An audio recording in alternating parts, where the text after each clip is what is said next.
Tania Sinei, ¿podría decirme qué es sociedad para usted?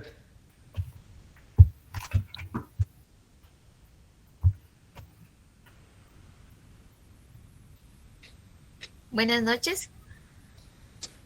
Buenas noches. Eh, ¿Qué es sociedad? Es un grupo de personas que se rigen por un mismo ordenamiento jurídico en común. Sí, está bien. Sí, entonces vimos que la sociedad es el conjunto de individuos que conviven en un mismo territorio bajo un determinado esquema de organización, compartiendo además lazos económicos, políticos y culturales. Es decir, una sociedad es un grupo de personas que sigue un determinado ordenamiento. Asimismo tienen costumbres pues, en común, lo cual abarca ámbitos distintos de la vida. Un ejemplo que podríamos poner es que compartimos tradiciones, fechas festivas, la misma moneda de intercambio, por decir algo. Entonces, el término sociedad proviene del latín societas, derivado de la voz socius, que se traduce aliado o compañero. Entonces, con eso podemos concluir que el rasgo central de la idea de la sociedad tiene que ver con un aliado, con una alianza, una cooperación, que significa estar en el mismo bando.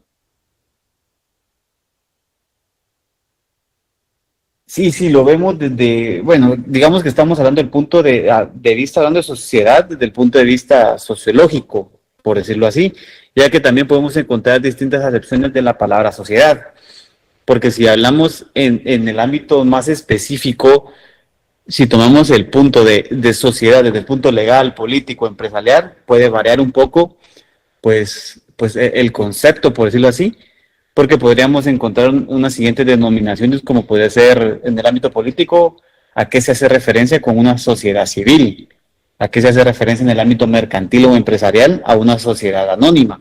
Entonces son cuestiones más específicas si lo vemos desde el punto de vista pues más adentrado en alguna ciencia, pero nosotros nos quedamos con la definición en el ámbito sociológico.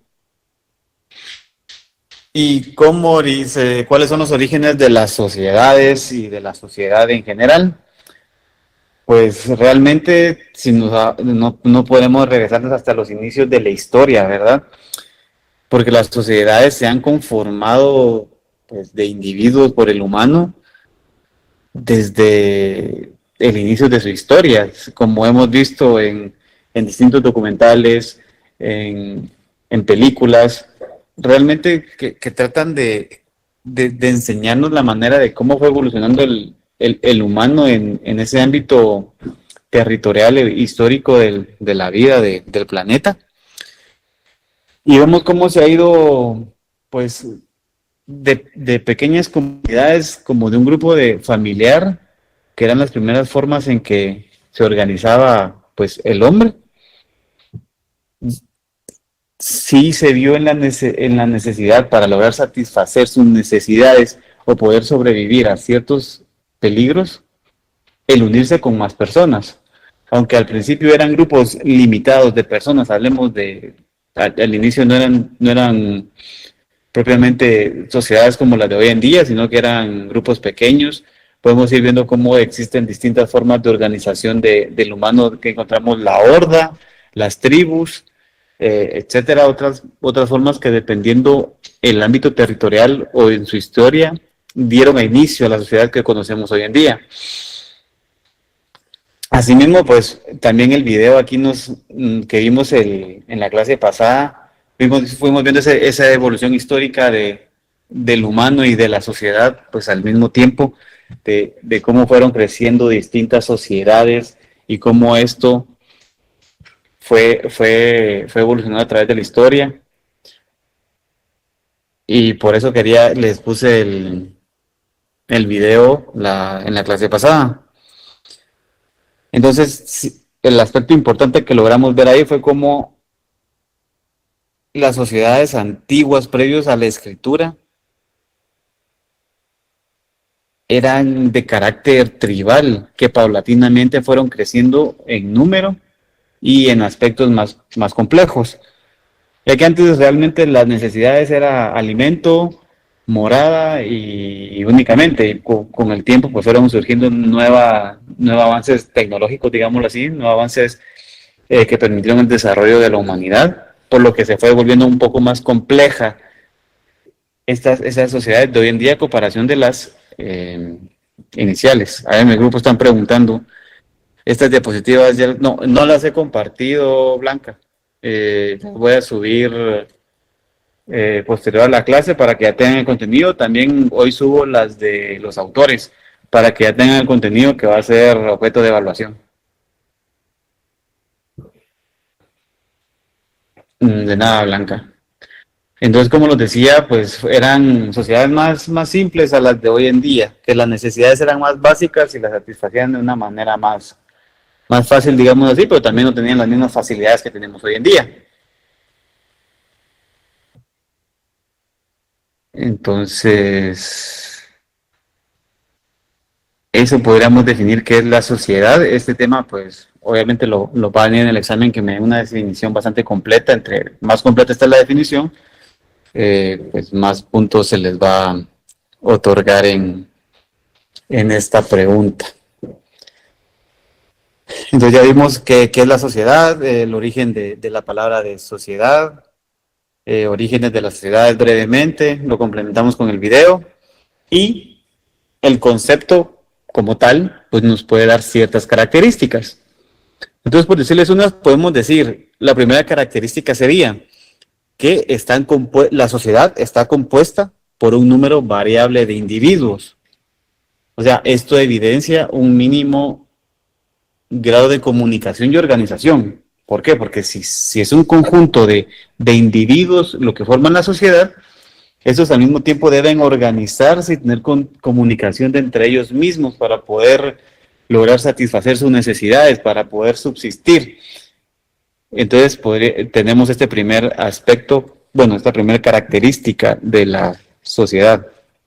El segundo aspecto sería que se poseen jerarquías. Y aunque pues nosotros digamos que o cuestionemos este aspecto, pues realmente es necesario. Hemos visto a través de la evolución del hombre cómo ha sido la evolución de los líderes que han tenido en su momento histórico. Pues obviamente si nos remitimos a la prehistoria, antes pues el líder del grupo era el más fuerte y posteriormente pues hemos visto que ha sido pues variable esa manera de elegir al líder del grupo, que ha cambiado al más inteligente, al más preparado, al más capaz. Únicamente ya no se refieren a la fuerza. Entonces podemos decir que este aspecto también, para complementarlo, que se poseen jerarquías. Entonces, ¿qué es el orden interno que se da dentro del grupo social? El reparto de labores que se le asigna a cada individuo. Y que pues obviamente van a haber unos que tienen cierta, ¿cómo podríamos definirlos? Bueno, que se encuentran encima de otros en el estrato social, digámoslo así. Como tercera característica, pues esta organización se orienta hacia la producción y el crecimiento. ¿Qué significa eso? Que vamos a lo mismo, porque el ser humano se organiza, se junta con otros seres humanos, que es para satisfacer sus necesidades. Eso es básicamente. Entonces, acuden a la producción, porque hemos visto que a través de la historia lo que se ha intentado es crear más productos, intercambiar mercancías. Yo te doy, pues, digamos, remitámonos antes a aquel tiempo de la conquista, te damos nuestros metales preciosos y ustedes nos dan espejos, ustedes nos dan caballos, nosotros les damos pieles de otro estilo, etcétera. Entonces siempre se busca esa transacción, esa negociación entre culturas para ir satisfaciendo las necesidades que se necesita en cierto grupo, a diferencia de otro grupo. Intercambio de comida, de pieles, de vehículos, y lo vemos pues lo podemos comparar a nivel, pues con el comercio internacional. Aquí producimos café, alguien nos compra café, cardamomo, lo mandamos a los árabes. Nosotros pues necesitamos vehículos, necesitamos insumos de cualquier manera, materia prima, pues envía aquí y allá, y así funciona esto. ¿Por qué? Con el ánimo de satisfacer nuestras necesidades, de ir teniendo ganancias dentro de ese comercio que se genera. Se establecen, como cuarta característica, se establecen normas de comportamiento que rigen la convivencia. Aquí entramos a los distintos marcos normativos que puede estar dentro de la sociedad, o sea, ya sea el marco jurídico, legal, cultural, moral y religioso, que son distintas clases de normas, que unas son vinculantes, otras no son vinculantes, pero hay un juicio moral de reproche si no se lleva pues a cabo el cumplimiento de esta conducta dentro de la sociedad. ¿Por qué? Porque es lo socialmente aceptado y al no cumplirse esto, pues se sufre ese rechazo. La cuarta característica sería que se establecen, bueno, no, sí, las normas de comportamiento, eso ya lo vimos. La quinta característica es que se buscan sostener procesos y mecanismos que garanticen su perpetuidad en el tiempo. O sea, la sociedad busca prolongarse en el tiempo, ser perpetua. Y a eso vamos con el tema de la reproducción, que obviamente va de la mano con el ser humano. En algún momento, pues, se juntan dos seres humanos y pues se reproducen con ese ánimo de mantener y hacer más grande el grupo. Y al mismo tiempo, estas nuevas generaciones que van surgiendo dentro de esa sociedad ya no van a ir pensando como sus antecesores. Entonces, si bien es cierto que buscan la perpetuidad del grupo social, este grupo social va evolucionando, va teniendo nuevos pensamientos, no es estático, es dinámico, siempre va cambiando. Y la última característica que yo les podría compartir es que los integrantes tienen un sentido de identidad y pertenencia a un mismo colectivo social. Eso es debido a los lazos históricos y las costumbres que pues llevamos arraigadas nosotros por ser de determinado sitio, de determinada comunidad o sociedad. Porque ¿cuántos de nosotros no nos sentimos identificados si estamos fuera del lugar y vemos tamales, vemos el quetzal y nos sentimos identificados, nos da orgullo? Y ahora vamos a ver los elementos de la sociedad. Pareciera lo mismo, pero características no es lo mismo que elementos. No sé si alguien me puede dar la diferencia de estos dos conceptos, que levante la mano.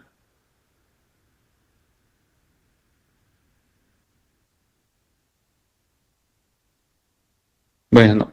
Entonces, característica es una cualidad o circunstancia que es propia o peculiar de una persona o una cosa y por la cual se define o se distingue de otras de su especie. Y un elemento es parte que junto con otras constituye la base de una cosa o un conjunto de cosas materiales o inmateriales. Entonces, los elementos de la sociedad, podemos encontrar los elementos materiales y los elementos inmateriales. O sea, podemos decir los físicos y los no físicos. Dentro de los elementos materiales podemos tener el territorio delimitado, el lugar en que se va a estar pues asentada la comunidad, la sociedad, que es el espacio físico, donde va a estar constituida la misma. Y otro elemento material es la cantidad de integrantes o individuos que conforman la sociedad, o sea, la población que se asenta dentro del periodo de un territorio delimitado. Y dentro de los elementos inmateriales podemos tener aquellos de naturaleza imaginaria, cultural, espiritual o social, que pueden ser, digamos, la lengua del lugar, el idioma, los valores morales de la comunidad, las creencias espirituales, la identidad nacional, ese vínculo que tenemos con ese grupo y esa tierra, que no es algo que podamos sentir, bueno, que no podamos tocar, sino que solo podemos sentir dentro de nuestra mente.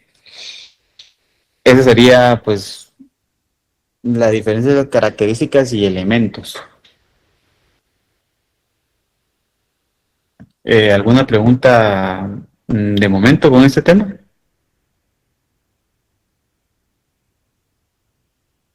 Igual No, licenciado. Sí, Irma.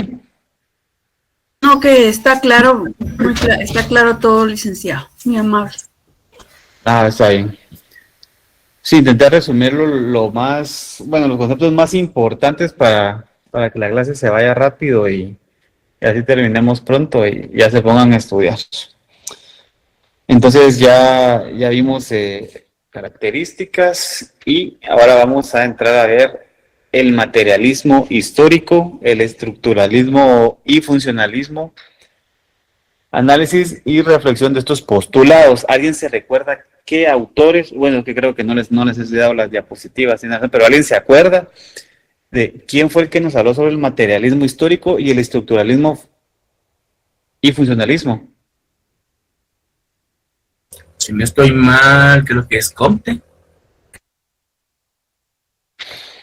Más o menos, él no nos habló tanto de esas posturas. No fue Marx. Exactamente. ¿Quién? Carla, ¿verdad? Sí. No fue Hegel, Sí, licenciado. No fue Hegel. Fue Marx, fue el que nos compartió sus postulados sobre el materialismo histórico. Y entonces, Carlos Marx es uno de los referentes en desarrollar este tipo de análisis y lo hizo a través de lo que se conoce como el materialismo histórico. ¿Y en qué consiste esto? Pues la sociología es una ciencia que trata de teorizar todo sobre la estructura social. O sea, esto quiere decir que todas las teorías han servido para interpretar la forma de organización social y funcionamiento de las instituciones. Y esto con que el fin de comprender cómo funcionan las formas de interacción del individuo dentro de la sociedad como un sistema macro. O sea, hablamos de ese ente supraindividual del que nos habla Carlos Marx y otros autores. Entonces, ese lo propuso, creo yo, que se fundamentó en el manifiesto comunista, donde Carlos Marx, en colaboración con Engels, dan la primera exposición sobre la forma en que perciben a la historia, la forma que la exponen o analizan a la sociedad en su totalidad. Entonces, ellos esbozan distintos ámbitos como la dependencia de la educación, la religión, ideas, leyes, etcétera. Siempre a la dominación de la clase en el poder. Lo que posteriormente terminan desarrollando como estructura y superestructura. Estudian a las sociedades teniendo como primer marco las condiciones económicas. Bosquejan las diferentes formas de propiedad, la epidemia de la superproducción, el sometimiento de las naciones al capital. Entonces, el materialismo histórico investiga a la sociedad humana tratando de hacerlo sin presupuestos ideológicos. Ya hablamos, tiene que ser una investigación objetiva, sin ningún parámetro que nos desvíe de la verdad, evitando cualquier juicio de valor que nosotros podamos tener sobre la investigación que estamos realizando.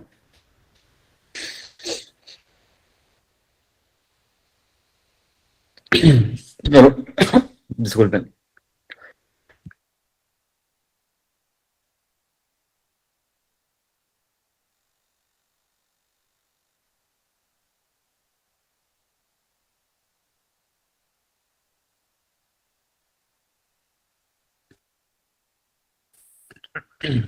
Sí, perdonen. Entonces, como les decía, pues tratan de investigar a la sociedad, tratando de hacerlo sin presupuestos ideológicos, partiendo del individuo empíricamente, o sea, a través de la investigación, a través de los ojos de cómo sucede, a través de la experiencia. Y asimismo ir analizando cómo se van dando estas relaciones que se establecen de individuo a individuo dentro de esta sociedad. Entonces, lo que vemos que ellos tratan de decir es que realizan una investigación del individuo y sus relaciones de una manera objetiva, a diferencia de los enfoques que muestran, digamos, desde el lado capitalista, y este lo manifiesta como un sistema estático o como el producto de una evolución natural del ser humano.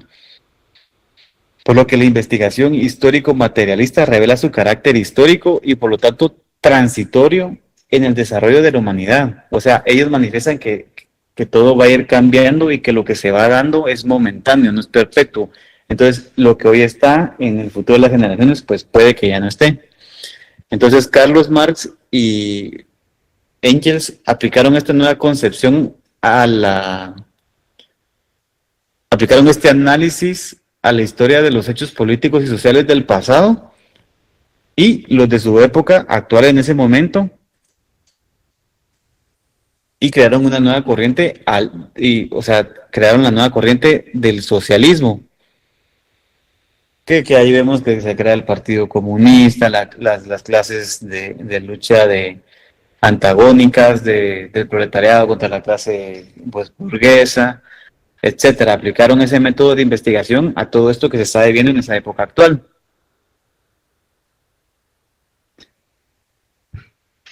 Entonces, ellos combatieron a través de este materialismo histórico la visión de la clase burguesa que se había basada en la historia de las ideas y de los grandes hombres, como las corrientes socialistas que reducían la lucha por el socialismo de las ideas abstractas de justicia. O sea, básicamente utilizaron este medio para atacar las ideas capitalistas, demostrando que estaban erróneas y que este sistema no era un absoluto, sino que era momentáneo y no iba a ser perpetuo, sino que estudiando la evolución del hombre, sus relaciones, en algún momento iba a evolucionar y superar esta etapa del capitalismo. Bastante amarrado a la política y a la economía, como vimos. O sea, sí, su idea central siempre se basó en esas. Entonces, básicamente, como ya les expliqué, el materialismo histórico investiga a la sociedad humana, tratando de hacerlo sin presupuestos ideológicos, partiendo de los individuos empíricos y las relaciones que establecen entre ellos. Básicamente esa es la diferencia. Ese es el concepto de este método de investigación, podríamos decir, que ellos utilizaban, que fue un aporte que Carlos Marx aportó pues a la sociología y es de sus teorías más fuertes.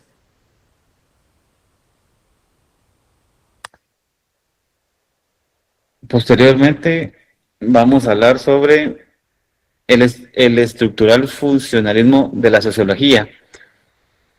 El estructural funcionalismo.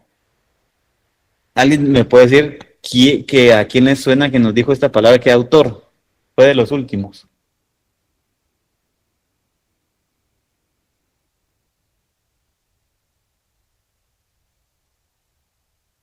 Que por cierto les voy a compartir unos videos que encontré del materialismo histórico y del estructural funcionalismo para que puedan tener un poquito claro, porque si es algo complejo estos temas, son bastantes términos bien específicos.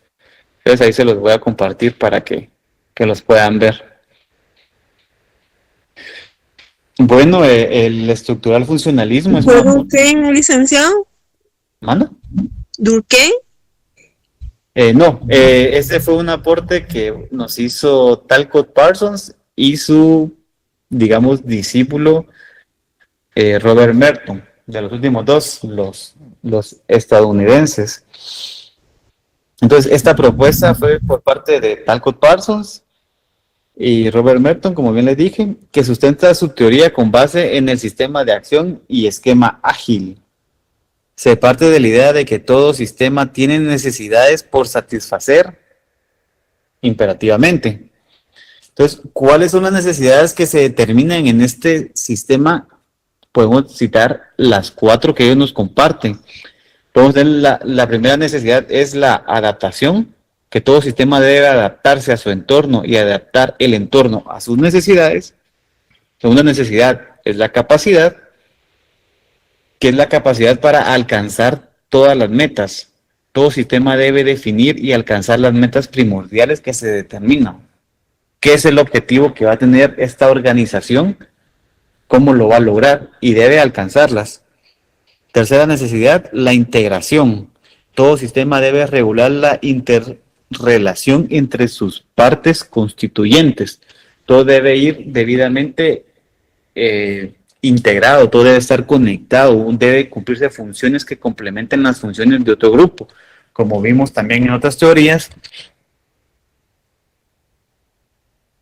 se van creando estratos sociales, se van creando jerarquías, se van creando especialidades en los trabajos y cada trabajo cumple con satisfacer una necesidad que va a satisfacer la necesidad de otra persona y todo eso se integra para el correcto funcionamiento de esa sociedad y pueda coexistir y funcionar adecuadamente.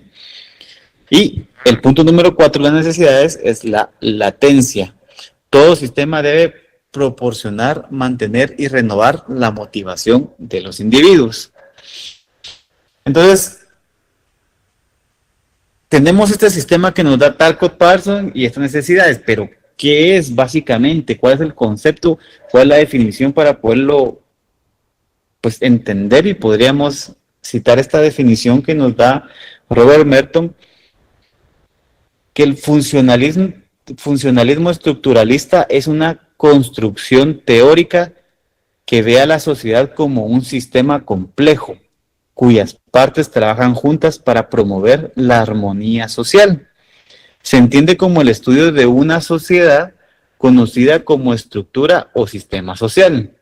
Este enfoque ve a la sociedad desde una orientación de nivel macro, que es un enfoque amplio en las estructuras sociales que conforman la sociedad en su conjunto y considera que la sociedad evoluciona al igual que los organismos. Esta definición se las voy a aportar yo en el material para que puedan repasarla, porque los conceptos, como vemos, pues sí son algo confusos, entonces la voy a leer nuevamente. El funcionalismo estructuralista es una construcción teórica, podemos decir una teoría, palabras más, palabras menos, que ve a la sociedad como un sistema complejo. La podemos ver como un engranaje, ¿verdad? Cuyas partes trabajan todas juntas para promover la armonía social. Ahí podemos ver que esta integración que ellos nos dicen que hay una necesidad, que todo se debe adaptar dentro de estos distintos esquemas, distintas funciones, y que todo esto se integra dentro de sí para poder cumplir con las metas y así motivar a los individuos. Entonces, esta definición pues tiene las necesidades pues implícitamente descritas. ¿Y cuál es el objetivo de este funcionalismo? Pues es direcciona a la sociedad en su conjunto en términos de la función de sus elementos constitutivos.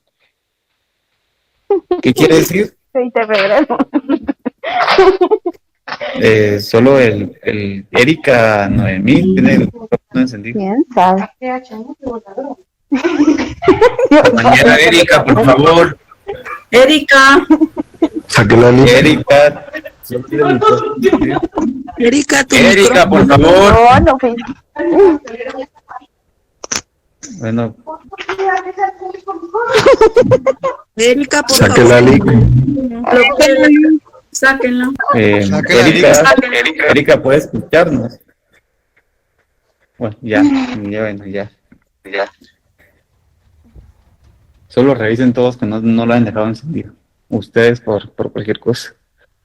Entonces, el objetivo de este estructuralismo, funcionalismo, como les decía, es que el objetivo es direccionar a la sociedad en su conjunto, o sea, para describir sus elementos, para poder tener en conocimiento las normas del mismo, las costumbres, las tradiciones e instituciones de la misma.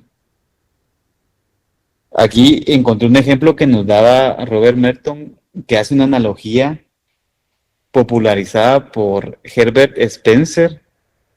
Presenta estos sectores de la sociedad como órganos que trabajan para el buen funcionamiento del cuerpo, como un todo.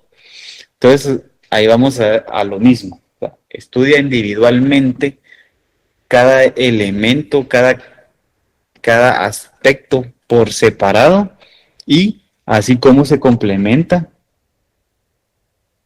Se complementa para ver cómo funciona en su totalmente, digamos el reloj, cómo funcionan las manecillas, el bisel, la carátula, pues todo cómo que está integrado,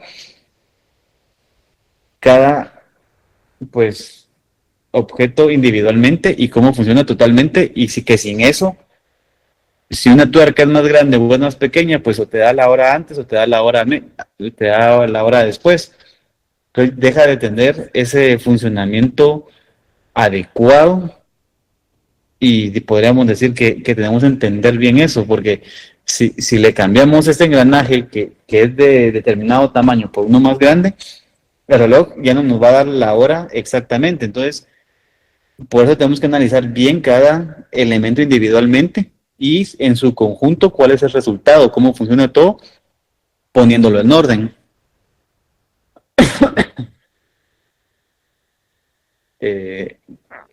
Ese tiene ciertas características, pero esas las vamos a citar únicamente.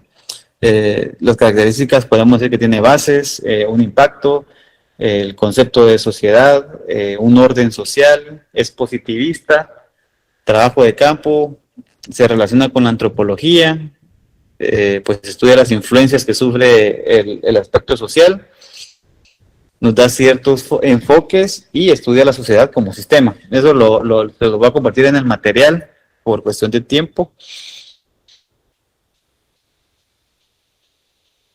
Y vamos a pasar al último tema de la tercera unidad, que es la familia y el parentesco. Ustedes, me imagino yo que están viendo civil, pero ¿qué están viendo de civil propiamente? ¿Alguien podría levantar la mano y decirme?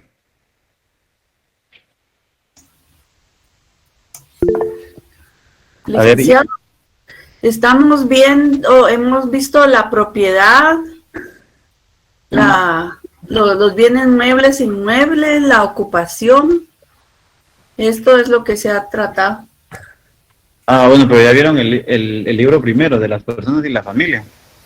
Sí, eso sí lo vimos en Civil 1. Ahorita van por Civil 2. Sí. A ver, Irmi, le doy un punto extra si me dice ahorita cuáles son los libros que forman el Código Civil. Ahí sí tengo 0, licenciado. Disculpe, que no me acuerdo ahorita. Tengo el libro aquí de civil. ¿Alguien puede decirme los 5 libros ahorita antes de que sean las 46 para creerles? ¿Quién levantó la mano?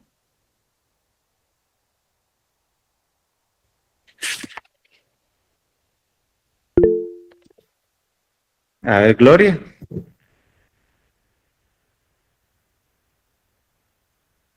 Gloria. Sí, Blanca. licenciado, estoy hablando. Bueno, ya no. Ajá. Dice de las personas y de la familia, es el 1. El 2 es de los bienes de la propiedad y demás derechos reales. El 3 de la sucesión hereditaria. El 4 del registro de la propiedad. Y el 5 el derecho de obligaciones. ¿Está bien o no?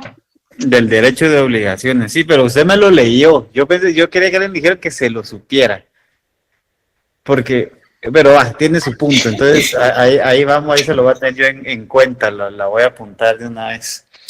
Sí, como consejo que yo les digo, estamos hablando que el Código Civil tiene aproximadamente más de 2.000 artículos, tiene como 2.036, o 2.100 algo. Entonces, A mí lo que me pasaba es que en el curso de civil nos preguntaban siempre como busquen tal artículo para determinado tema. Y realmente buscar dentro de este gran cuaderno que tenemos de saber ni cuántas hojas con más de 2100 artículos, nunca vamos a encontrar el artículo realmente. Y estar buscándolo por título y todo eso es un desorden. Entonces, el Código Civil tiene una estructura, 5 libros. De la persona y de la familia, de los bienes, de la propiedad y demás derechos reales, de la sucesión hereditaria, del registro de la propiedad y del derecho de obligaciones. Y ese se divide pues en el de las obligaciones en general y contratos en particular. Entonces, yo les recomiendo que en su código pues pongan unos separadores de cada libro y así podemos encontrar los artículos que se nos pide más fácil.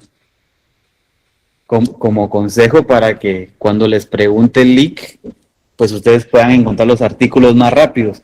Y si les está preguntando algo sobre un derecho real de la propiedad, de la usucapión, de la titulación supletoria, pues ustedes saben que tiene que estar en el libro segundo. Y si se les pregunta sobre un tema de la sucesión hereditaria, de los clases de testamento, requisitos o cuestiones así, en el libro tercero. Y así pueden tener un mejor manejo de código y poder encontrar los conceptos más rápido. Entonces, si vamos a ver sobre el tema de la familia, sabemos que tiene que estar en el libro primero. Y así tenemos pues mayor dominio de nuestras leyes y así hacerlo con ciertas leyes. Pero bueno, ya que les di ese consejo, pasamos a ver qué es la Gracias por la familia. sugerencia, licenciado. Muchas gracias por la sugerencia. Pues viera, licenciado. Les va a servir bastante. Pues viera, licenciado, que así nos lo dijo el licenciado que me dio el semestre pasado y yo así tengo mi código. O sea que sí se lo sabía, no lo leyó.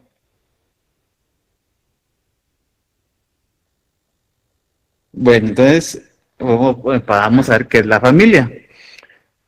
Y pues por ahora del tiempo, yo voy a proceder a dar la definición que yo tengo acá, que es un grupo de personas que poseen un grado de parentesco y que conviven como tal. La palabra familia viene del latín famulus, que significa sirviente o esclavo.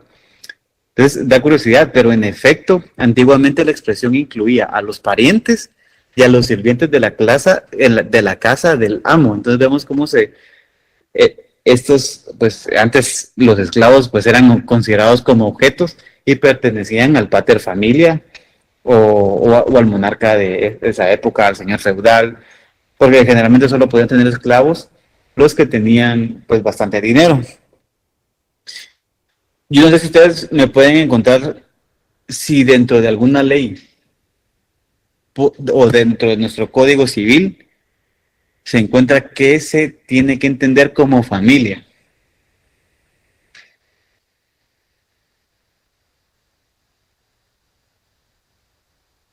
O sea, en el Código Civil, ¿será que nos da una definición de qué es familia? ¿Alguien?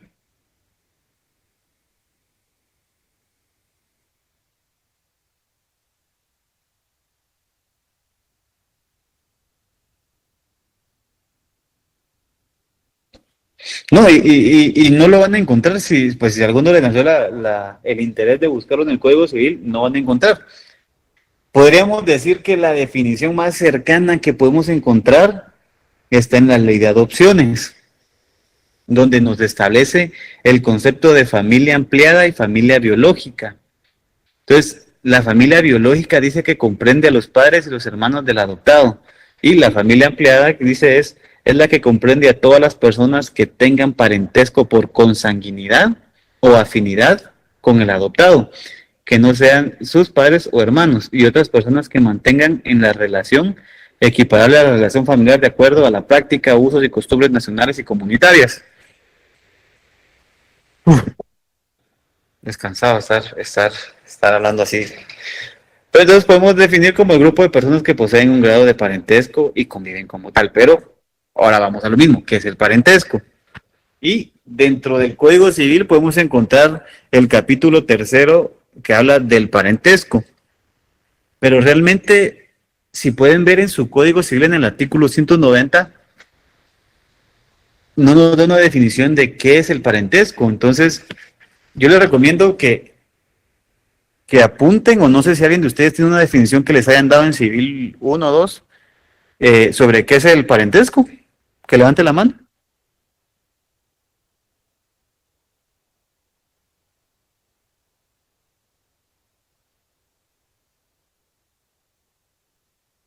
Bueno, me imagino que no les dieron, pero podríamos definir el parentesco como el vínculo jurídico entre las personas, que puede ser por consanguinidad, por afinidad o civil.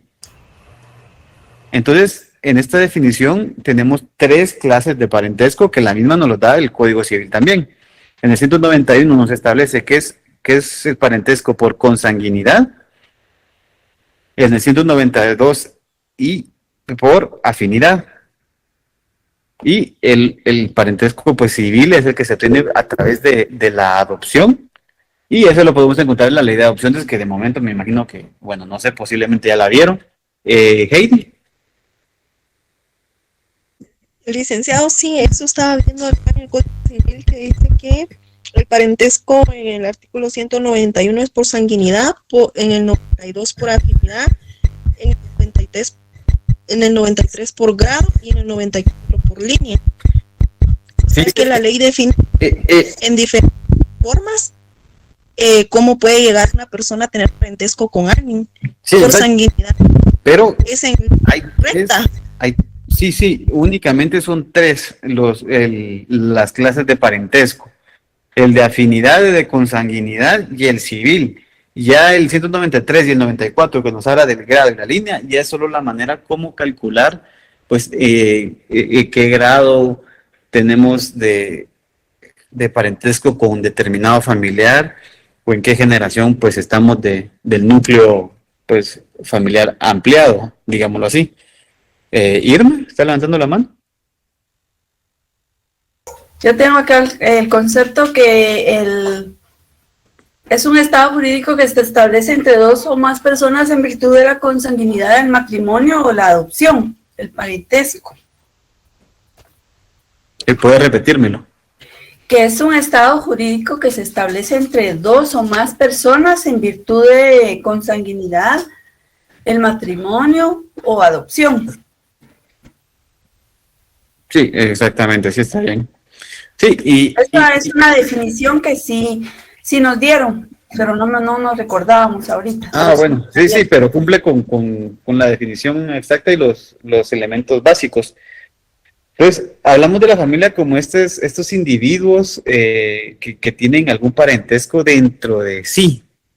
Bueno, perdón, que también tienen una filiación dentro de ellos, o forman un parentesco. La filiación es el lazo de ascendencia que une a 2 personas, o sea, hijo o con su padre. Y la paternidad es el lazo de descendencia que une a 2 personas, o sea, padre e hijo. Entonces, esa es la diferencia de estos conceptos, porque decimos, bueno, paternidad, o sea, sí, pero ¿qué es? O sea, lo podemos entender y digamos como de hecho, tenemos la definición en nuestra cabeza, pero no lo podemos pues realmente manejar. Entonces vemos a la familia que a través de la historia ha tenido ciertas modificaciones, como podemos ver en la definición y en el significado etimológico de la palabra. Hasta nos remite a que los esclavos formaban parte y puede significar parte de la familia. Entonces hemos visto cómo el hombre se va organizando y se va juntando con otros seres humanos para satisfacer necesidades y para ir subsistiendo y poder ir también evolucionando y poder ampliar esa tribu, esa sociedad, esa horda que se van intercambiando. Y hemos visto cómo el concepto de familia ha ido variando. Anteriormente, pues, podríamos ver que que no podría tomarse como un parentesco, digamos, el civil, sino que hasta después que surge esta nueva institución, pues cómo se conforma de distintas personas, familia biológica, familia ampliada.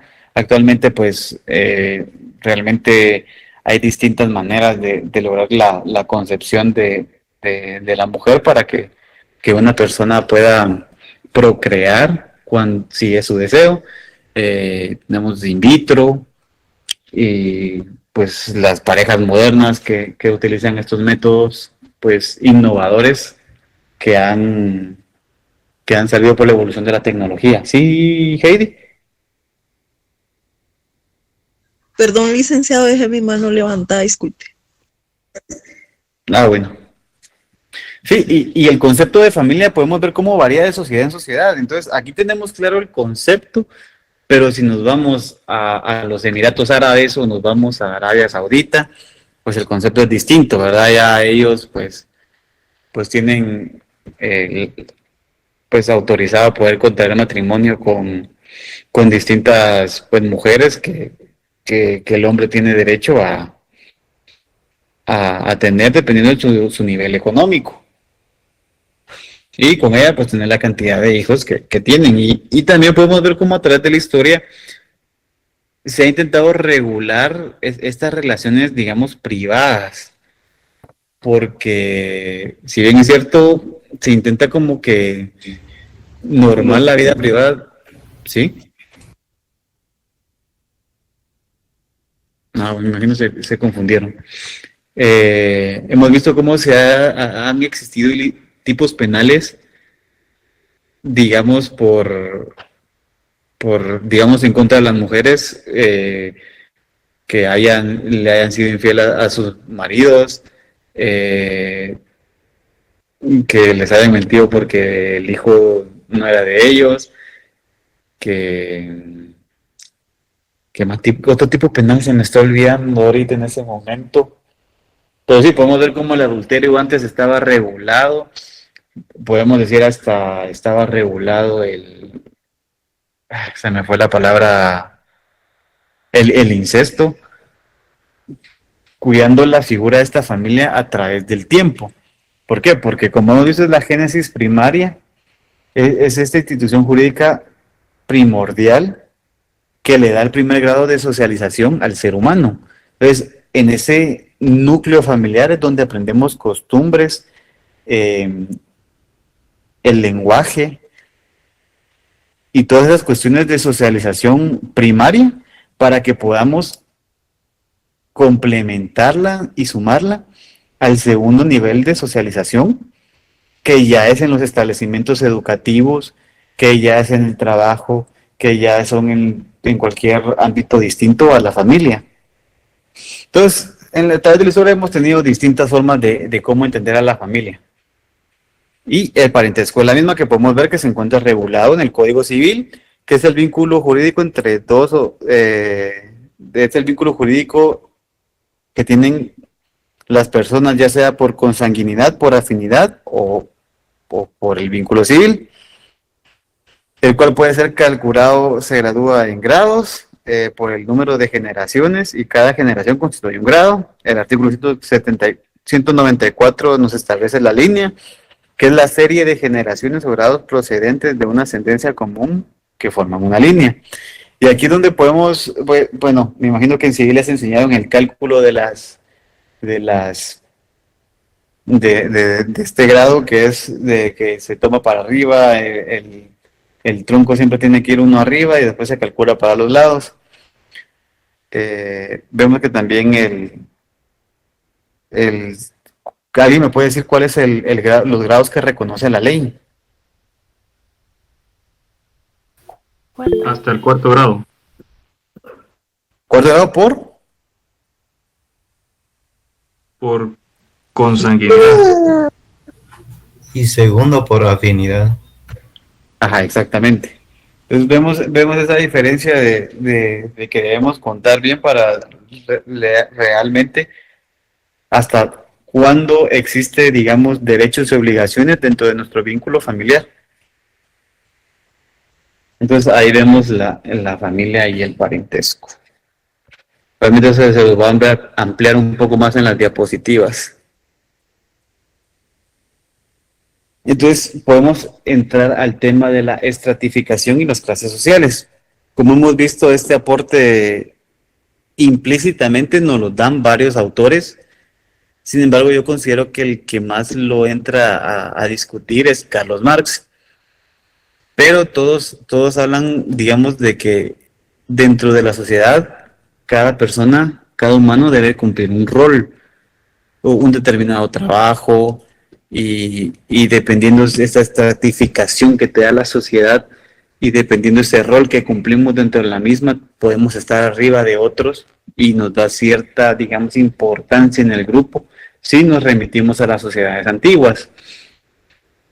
Cómo se repartían en cazadores, en recolectores, en guardianes, y cada uno, el líder de la tribu, el líder de la horda, y todos estos conceptos que van implícitos en la organización social a través de la historia. Pero yéndonos, digamos, un poco más actualizados.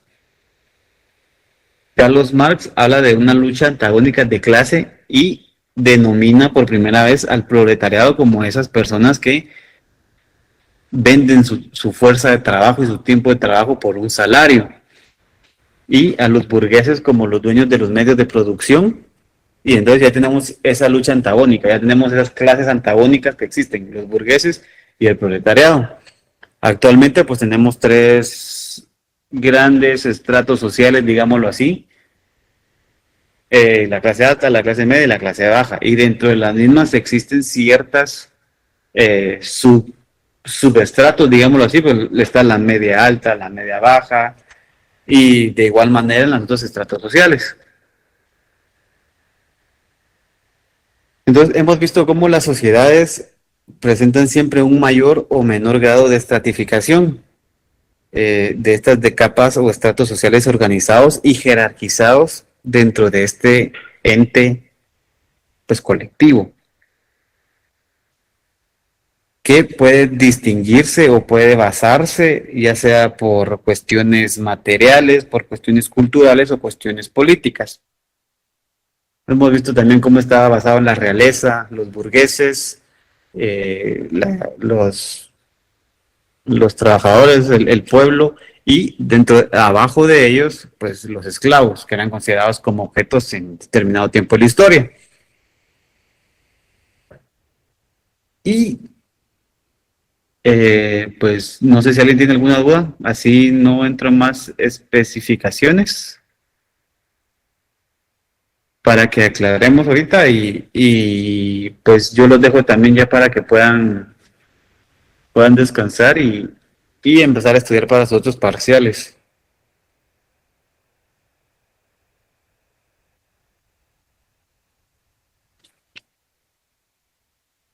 No, listo, claro. Igual las diapositivas dijo que hoy las subía, ¿no?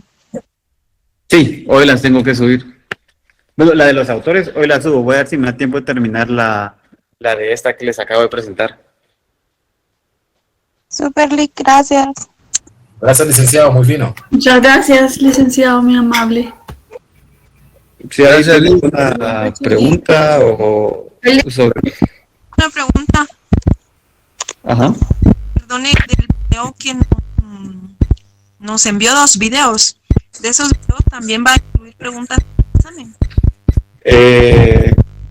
Digamos que sí, porque se relacionan bastante con los temas que hemos visto, entonces le puede ayudar bastante a entender los temas y complementar las respuestas. Ah, bueno, muchas gracias, licenciado. Ajá, ¿alguien más? Licenciado, feliz noche. Bueno, está bien, entonces el 29 de agosto me dijeron que es nuestro examen. Sí, licenciado. Sí, licenciado. ¿A qué horas va a ser, licenciado? Dice que no me han compartido ese dato aún por parte de la facultad. Según el calendario es a las 7 de la noche. 7 de la noche. Ah, bueno, está bien al horario de clase. ¿Cómo cuántas preguntas van a venir, Lick? Fíjate que todavía tengo duda de cuántas voy a hacer o si les voy a dar un espacio para redactar, para eliminar ciertas preguntas. Pero van a ser varias. ¿Y en tiempo? Pues, sinceramente, yo considero que máximo 1 hora. No creo que no creo que el examen esté para más, la verdad. No es tan complejo. múltiple. Pues que espero que no.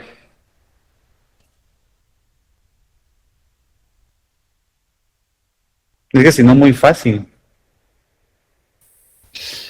Dios mío, esa licenciada. Hola, ya soy yo de nuevo. No, pero los conceptos son bastante básicos los que hemos podido ver. Bueno, está bien, Lick, gracias. Siempre en Classroom, ¿verdad, Lick? Sí, como se ha venido trabajando. Google Forms, ¿no?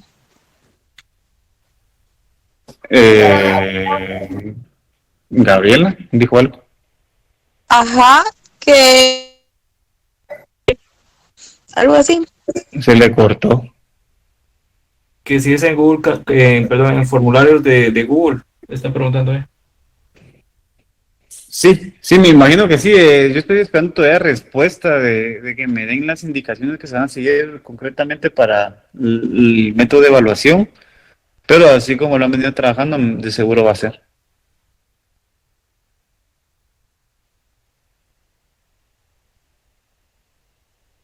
Gracias, Lick, feliz noche. Gracias, Lick. Feliz noche. Bueno, que descansen y aprovechen el fin de semana largo. Feliz noche. Feliz noche, licenciado. Buenas noches, licenciado. Gracias, licenciado. Feliz noche. Feliz noche, licenciado. Muchas gracias. Buenas Feliz noches. noche.